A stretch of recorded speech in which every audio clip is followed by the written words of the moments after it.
ওই কবিরাজ, সত্যি কইরা বল, আমার মহারানীকে ওরা কই নিয়ে গেছে? তোর মহারানীকে ওরা দূরের সমুদ্রের বরফের দেশে নিয়ে গেছে। তুই জানলি কেমনে ওরা আমার মহারানীকে কই নিয়ে গেছে? সত্যি কইরা বল, তুই ওই বরফের শাসকের লোক না তো? আরে না না, তোর বাপ আসছিল একদিন আগে, তুই কোথায় আছিস দেখার জন্য। তোর বাপই আমাকে সব বলছে। তাইলে এখন বল, আমি মহারানীর কাছে কিভাবে যাবো? এবার আর কোনো ছাড় নাই, ওই বরফের শাসককে শেষ করেই ছাড়বো। আচ্ছা, আমার সাথে আয়।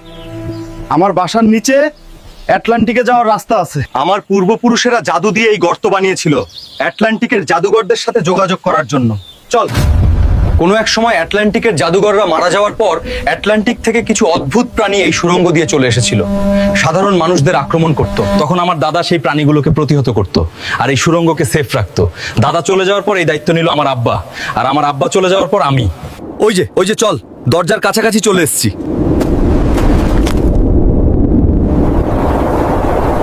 এই যে দেখ, এই দরজা দিয়েই তুই আটলান্টিকে যেতে পারবি।